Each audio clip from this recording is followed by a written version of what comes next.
স্বামী স্ত্রীর মধ্যে কার দাম বেশি, স্বামীর দাম না বউয়ের দাম? দেখছো কি চলে কয় স্বামী, বউয়ের দাম নাই। আসতে কোন কেন? অধিকার কার বেশি বলেন? স্বামী স্ত্রীর মধ্যে কার অধিকার বেশি, বউয়ের না স্বামীর? হ্যাঁ হ্যাঁ হ্যাঁ, দেখেন কিছু পেঁচ লাগাই দিছি না। স্বামী এবং স্ত্রীর সমান অধিকার, বলি আলহামদুলিল্লাহ। চাকরি করবে কে? চাকর কে? চাকর কে? রাজরানী কে? রাজরানী কে? রাজরানী বসে খায় না? ওরা কি করে খায়? কই, বসেই তো খায়।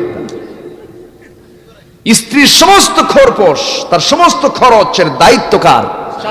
স্বামীর। স্বামী হলো চাকর। স্বামী কি?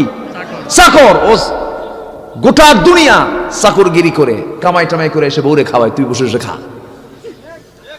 অতএব এক্ষেত্রে মর্যাদা বেড়ে গেল কার? স্বামীর না স্ত্রীর?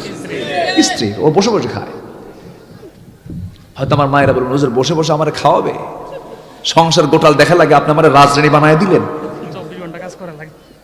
24 ঘন্টা আপনি যে কাজটা করেন, এই কাজটা তো আপনার বাড়ির ভিতরের কাজ, ঠিক কিনা? আপনাকে করতে হবে, এটা আপনি করলেন। কিন্তু অর্থ কামায়ের, অর্থ সঞ্চয়ের দায়িত্ব নারীর না পুরুষের? মূলত পুরুষের। স্বামী স্ত্রী অধিকার কেউ কারো কোন অংশে কম না, সমান সমান অধিকার, বলি আলহামদুলিল্লাহ। জোরে বলি আলহামদুলিল্লাহ। কিন্তু স্বামী স্ত্রী যখন নামাজে দাঁড়াবে, সেই সময় ইমাম কি হবে আর মুসল্লি কি হবে?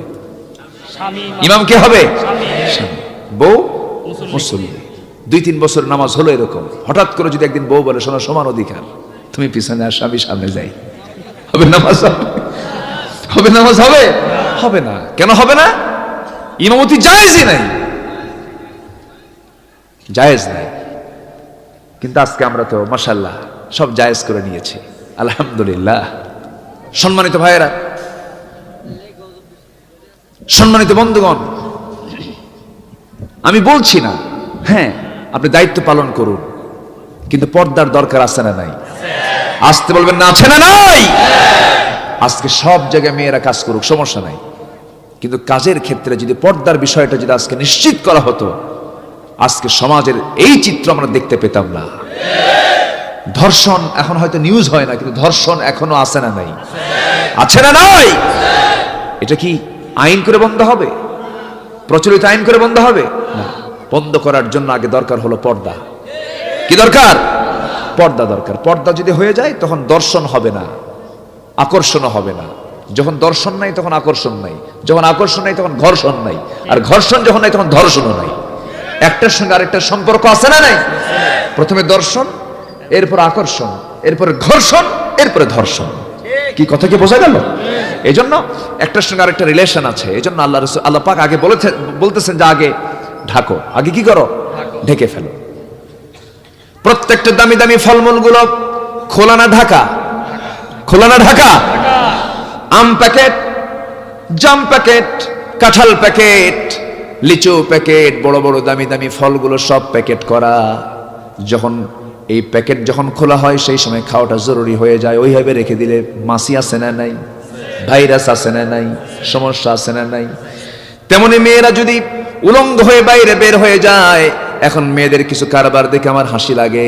মেয়েরা নাকে কি লাগায়? মাস্ক লাগায়। নাকে মাস্ক লাগায় দিয়া এদিকে পায়জামা নাই, আছে না নাই?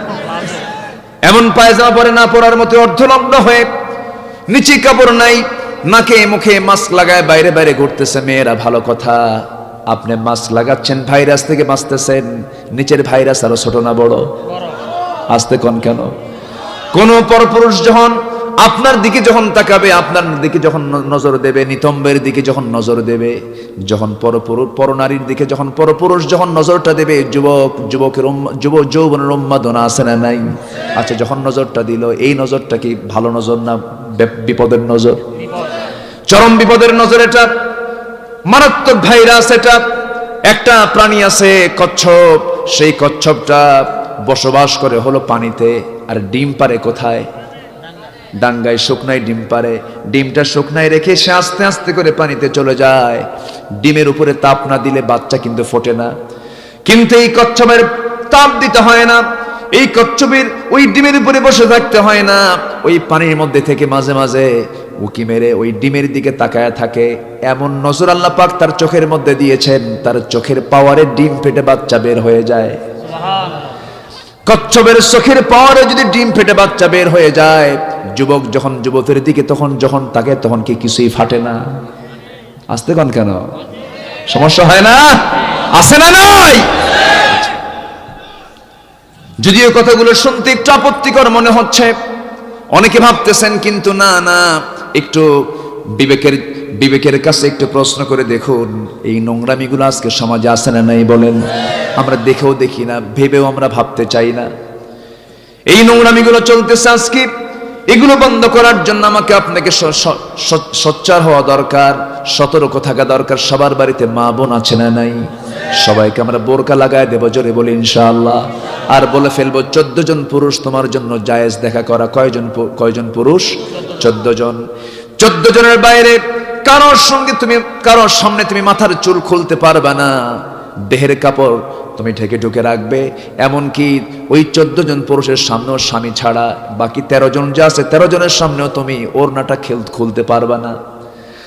জামাটা ঢিল পড়তে হবে তোমাকে, জামাটাও তোমাকে ঢিল পড়তে হবে। ইসলাম প্রত্যেক পোশাকের জন্য টাইট না ঢিল? টাইট না ঢিল? মেল এন্ড ফিমেল, পুরুষ এবং মহিলার ক্ষেত্রে ড্রেস কোড হচ্ছে ইসলামের ঢিল কাপড় পরো, কিন্তু ড্রেস কোড কিন্তু নাই। এই জুব্বা এটাই কাটিং হতে হবে এমন কোনো কথা নাই। পোশাক যেটাই হোক না কেন, সেই পোশাকটা পুরুষের জন্য না গিরার উপরে হতে হবে পাজামা, এরপরে নারীর জন্য গিরার নিচে চলে যাবে, ঢেকে ঢুকে চলে যাবে, মাথা থেকে পা পর্যন্ত তাকে ঢাকতে হবে। 2 জনের জন্য এই ঢিলা কাপড় চোপড় পরতে হবে, কিন্তু বলা যাবে না যে এটা এই কাপড় হবে, এটা এই কাপড় হবে, কারণ রাসূল কোথাও কোনো হাদিসে বলে যান নাই এই ডিজাইনে কেটে এই জুব্বাই তোরে পড়তে হবে। আছে কোথাও? কোথাও নাই। কিন্তু টাইট কোনো পোশাক পরা যাবে না। যুবকদের পোশাকের কোনো সাইজ বাইজ আজকে দেখি না, নতুন কাপড় কিনে আনে, নতুন প্যান্ট কিনে আনে 4000 টাকা দিয়া, এখানে ফাটা, এখানে ফাটা, এখানে যেন বিলাই যেন খামসা দিয়ে রাখছে, এরকম আছে না? বলেন তো, মনে হয় ওরা বিলাই খামসাইছে এখানে, এরকম প্যান্ট এরকম কেমন যেন মানে এক সাইজের। এই তুমি প্যান্ট কত দিয়ে কিনছো? 4000 টাকা দাম। কেন সেরা কুজুর, এটাই স্টাইল। আছে না নাই? এমন প্যান্ট পরে, সেই প্যান্ট পরে যখন নামাজে চলে যায়, নামাজ তো হবেই না, কারণ নামাজ হওয়ার জন্য প্যান্ট থাকতে হবে নাভির নিচে না নাভির উপরে? নাভির উপরে। নাভির নিচে প্যান্ট পরে, শার্টটা পরে ছোট মোটো শার্ট আর প্যান্ট, মাঝখানে ফাঁকা।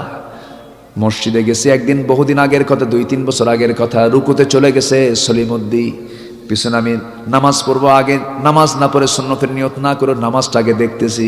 রুকুতে যখন গেল, রুকুতে যাওয়ার সঙ্গে সঙ্গে দেখি শার্টটা উপরের দিকে, প্যান্ট নিচের দিকে, মাঝখানে নাই। ভাবলাম এই তো রুকু, সেজদায় যে কি হবে আল্লাহই ভালো জানে। সেজদায় যখন গেছে তখন দিকে প্যান্ট খুলে আন্ডার প্যান্ট বেরিয়েছে। আছে না নাই বলেন তো? এগুলো আছে না? এই যুবকরা, আছে না এগুলো? এগুলো পড়া যাবে না যুবকরা। যুবক, এগুলো পড়ো না, পড়ো না এগুলো। উলঙ্গ, এটা উলঙ্গ, এটা কি পোশাক? এটা পড়া যাবে না। নাভির উপরে প্যান্ট পরতে হবে। সতরটা হলো নাভির উপর থেকে হাঁটুর নিচ পর্যন্ত, এটাই হলো সতর। এটা পুরুষের জন্য সতর, মেয়েদের জন্য পোশাক আল্লাহ পাক দিয়ে দিয়েছেন। আমার মা, সেই পোশাকটা আপনি পরেন, পর্দার নিয়মটা মেনে চলেন। মাস্ক আপনাকে ভাইরাস থেকে যেমন বাঁচাচ্ছে, তেমনি আপনার ড্রেস আপনাকে সামাজিক যে অবক্ষয়, সে অবক্ষয় থেকে আপনাকে বাঁচাবে। যুবকরা বাঁচবে, আপনিও বাঁচবেন। অবৈধ জেনা থেকে সমাজ বেঁচে যাবে, রক্ষা পেয়ে যাবে, নতুন কোনো রোগ তৈরি হবে না। আমার মা, এই সমস্ত বিষয়গুলো আপনি লক্ষ্য করুন। মেয়েদের জন্য জান্নাতে যাওয়া পুরুষের চাইতে কঠিন না সহজ? আজ তো কঠিন না সহজ? কোন মহিলা যদি বেশি না গুনে গুনে যদি 4টা কাজ করতে পারে, আল্লাহ তাকে 8টা জান্নাতের দরজা খুলে দিবেন। যেরকম সুবহানাল্লাহ। 4টা কাজে কয়টা জান্নাত? 4টা কাজে কয়টা জান্নাত? 8টা জান্নাত খুলে দিবেন। যা পছন্দ হবে সেই দরজা দিয়ে সে চলে যাবে। এর মধ্যে 1 নাম্বার হলো 5 ওয়াক্ত নামাজ মেয়েদেরকে পড়তে হবে, রমজানের রোজা তাকে পালন করতে হবে, স্বামীকে দাম দিতে হবে, স্বামীর আনুগত্য তাকে করতে হবে। নাম্বার 4 হলো সতীত্বের হেফাজত করতে হবে, বোরকা পড়তে হবে। গায়রে মুহরিম কোনো পুরুষের সঙ্গে কথা বলা যাবে না বিনা প্রয়োজনে, অযাচিত কোনো আচরণ করা যাবে না, পর্দার নিয়ম রক্ষা করে চলতে হবে। 4টি কাজ যদি কোনো নারী করে, এপারে দুনিয়া মারা যাওয়ার সঙ্গে সঙ্গে ওপারে জান্নাত মিলে যাবে। জোরে বলে সুবহানাল্লাহ। মাদের আল্লাহ পাক আমল করার তৌফিক দান করুন, জোরে বলি আমিন।